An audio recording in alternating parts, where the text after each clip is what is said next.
ನಾನವತ್ತು ಅನಾಥಾಶ್ರಮಕ್ಕೆ ಹೋದಾಗ ಒಂದು ಪುಟ್ಟ ಕೈ ಬಂದು ನನ್ನ ಕೈ ಹಿಡಿತು. ಅವತ್ತು ನಾನು ಅವಳನ್ನ ಆಯ್ಕೆ ಮಾಡಿರಲಿಲ್ಲ, ಅವಳೆ ನನ್ನ ಆಯ್ಕೆ ಮಾಡಿದ್ಲು.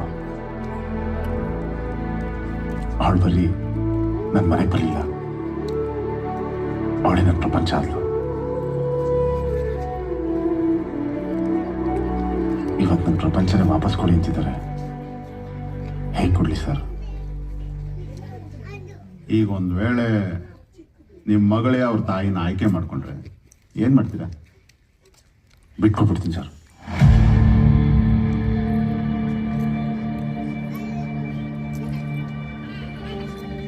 ನನಗೇನು ಫೀಲ್ ಆಗುತ್ತೆ ಅನ್ನೋದಕ್ಕಿಂತ ನನ್ನ ಮಗಳಿಗೆ ಏನು ಬೇಕು ಅನ್ನೋದು ಮುಖ್ಯ. ಆ ದೇವರು ತಾಯಿ ಮಗಳನ್ನ ಒಂದು ಮಾಡೋದಕ್ಕೆ ಆ ಮಗುನ ನನ್ನ ಹತ್ರ ಸೇರಿಸಿದಾರೆ ಅಂತ ಅನ್ಕೋತೀನಿ. ಒಂದು ಹೆಣ್ಮಗುಗೆ ತಂದೆ ಆಗೋದು ಇಟ್ಸ್ ಅನ್ ಅಲ್ಟಿಮೇಟ್ ಫೀಲಿಂಗ್. ನನ್ನ ಮಗಳು ನನಗೆ ಎಷ್ಟು ಖುಷಿ ಕೊಟ್ಟಿದ್ದಾರೆ ಅಂತ ಅದರಲ್ಲಿ ಹೇಳಕ್ಕಾಗಲ್ಲ. ಆ ಅನುಭವ ಕೊಟ್ಟಿದ್ದಕ್ಕೆ ನನ್ನ ಮಗಳಿಗೆ ನಾನು ಥ್ಯಾಂಕ್ಸ್ ಹೇಳಕ್ಕೆ ಇಷ್ಟಪಡ್ತೀನಿ ಅಷ್ಟೇ. ಅಷ್ಟೇ ಸರ್.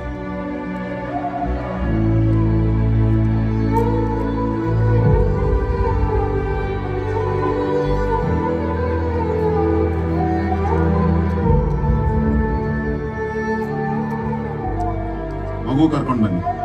ಆ ಮಗು ಮಾತು ಒಂದ್ಸಲ ಕೇಳೋಣ. ಮಗು ಮನಸ್ಸಲ್ಲಿ ಏನಿದೆ ಅಂತ ತಿಳ್ಕೊಳ್ಳೋದು ತುಂಬಾ ಮುಖ್ಯ.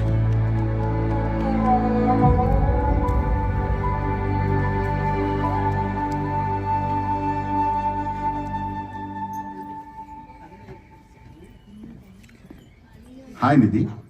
Hi your honour. ಅಂಕಲ್ ಅನ್ನು ಪುಟ್ಟ ಸಾಕು. ನೀನ್ ಯಾವ ಸ್ಕೂಲ್ ಓದ್ತಿದ್ಯಾ?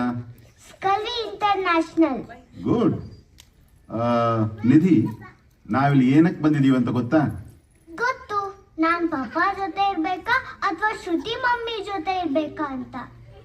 ಗುಡ್. ಸೊ ಈಗ ನಿನಗೆ ಇವರಿಬ್ಬರಲ್ಲಿ ಯಾರ ಜೊತೆ ಇರಕ್ಕೆ ಇಷ್ಟ? ನಂಗೆ ಪಪ್ಪ ಇಷ್ಟ, ಆದ್ರೆ ಶ್ರುತಿ ಮಮ್ಮಿನೂ ತುಂಬಾ ಇಷ್ಟ.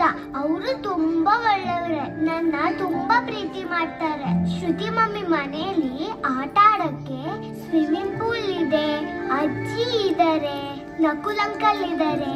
ನಂಗೆ ಒಂಚೂರು ಬೋರ್ ಆಗ್ಲಿಲ್ಲ.